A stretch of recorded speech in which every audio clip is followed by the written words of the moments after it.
Мен секілді аналар көп шығар. Иә, олар ұлымның өмірлік жары адалынан жолықса екен деп тілейді. Келін түсірген соң немере сүйсем, солардың қызығын көрсем дейді. Келін ағайын туысқа жағымды, сыйын жоғалтпай жүрсе, біздің де мерейіміз үстем болар еді деп армандайды. Бірақ бұл арманға жететіндердің саны аса көп емес. Мен де сондай енелердің бірімін. Өз енеме құрдай жорғалап қызмет етіп едім деп міндет артпаймын. Сонда да келінімнің мені енесі ретінде сыйлап құрметтемейтіні өзімді адамның қоры санауыма мұрындық болуда.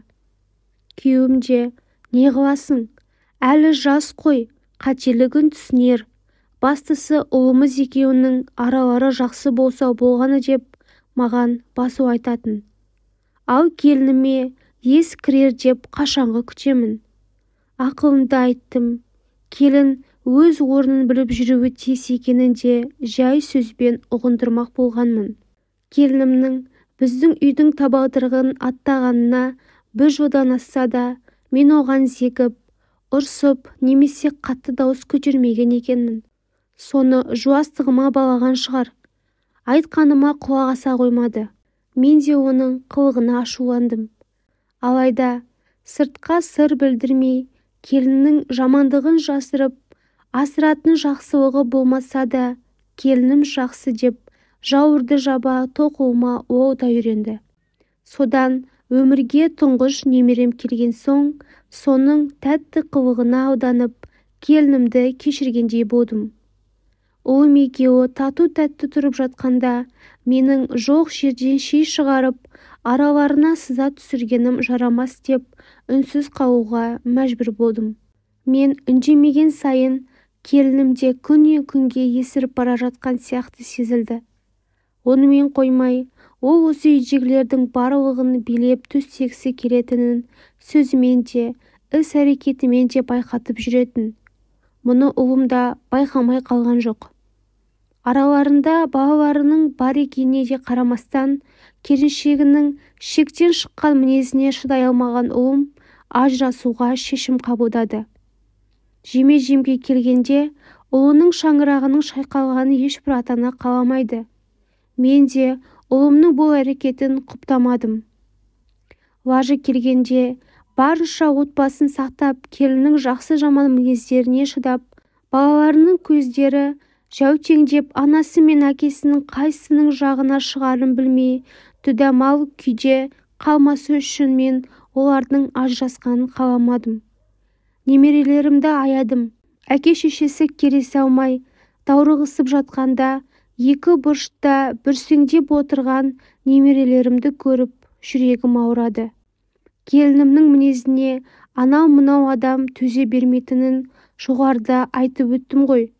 Дегенмен, ұлым оны өмірлік жары ретінде таңдаған соң, екі балаға ата-ана атанып отырған шақта екіге айрылғанын қаламадым. Келініме барынша ақылымды айтып түсіндіруге әрекет жасадым, бірақ нәтижесін көрмедім. Содан барлығына көз жұмып қарауыма тура келді. Жас отбасының шырқын бұзбай-ақ қояйын. Бір күні өзі түсініп өзгеруге талпынар дегенмін.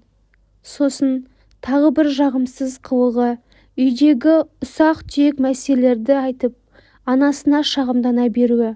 Болатында, болмайтында сырларды сыртқа шығара бергеннен ол отбасына қуаныш әкелмейді ғой.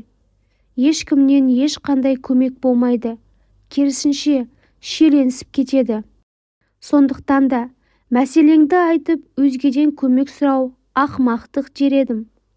Өзге елге келін болып барған қыз, анасына отбасындағы барлық жағдайды бүге-шүгесіне дейін қалдырмай баяндап отырса, күйеу баласы мен құда-құдағиына анасының да көзқарасы өзгереді. Қызының барған жеріне деген өкпесі оянады.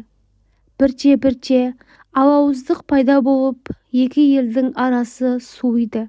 Елдестірмек елшіден, жауластырмақ жалшыдан дегендей, ұзатылып кеткен қыз екі елдің арасындағы дәнекер емес пе? Қит етсе, ажырасамынға басатын қазіргі жастарды түсінбейсің. Ұрып-соғып, күн көрсетпей жатса бір сәрі. Келінімді алақанына салып, аялап келген ұлымды да бағалай алмай отыр. Ал жолдасым екеуміз немерелеріміздің асты-үстіне түсіп, келіннің балалықпен жасаған, кейде дұрыс еместігін біле тұра қырсығып жасаған мінездерін кешіріп, көз жұмбайлықпен қарап келеміз. Немерелерімнің асыр салып ойнағандарын көргенде шыны керек, келінге деген өкпе ренішімізді де ұмытып кетеміз. Егер құдағиымда қызына жөн-жосықты түсіндіріп, барынша отбасын сақтап қалуға үгіттесе, анасының тілін алмайтын перзент болмайды. Ол да жобаға келер еді. Мінезі жібектей естіліп, ата-анасын сыйлап тұрған жұбайынан ұлымның да көңілі қалмас еді. Балалары да ата-анасының арасындағы әдемі қарым-қатынастан көңілденіп, еш алаңсыз, уайым қайғысыз өсер еді. Атасы мен әжесінің, әкесі мен шешесінің бір шаңырақ астында тату-тәтті өмір сүріп, ынтымағы жарасып отырғанын көріп, өскен бала да еркін, келешегі де кемел болар еді. Жақсы азамат болып қалыптасу алдымен отбасындағы бірлік пен татулыққа байланысты. Бақытты болу да өз қолында тұрғанын түсініп, мұндай қырсық мінезінен арылса, бәрімізге де жақсы болар еді. Менің де жолдасым мен баламның да немерелеріміз үшін кешіріп келгенімізді ол қашан түсінер екен. Қайтемін енді, сүтпен берілген мінез сүйекпен кетеді дегендей, келінімді түбегейлі өзгертіп алуға тырысып жүрген жоқпын. Тек адамға зәрін шашып, ыңғайсыздық тудыратын жаман да қиын мінезінен арылса деймін. Немерелерім үшін ол әлемдегі ең асыл жан. Өйткені ақ сүт беріп өсірген, оларға өмір сыйлаған жан болғандықтан мен амалсыз шыдап келемін.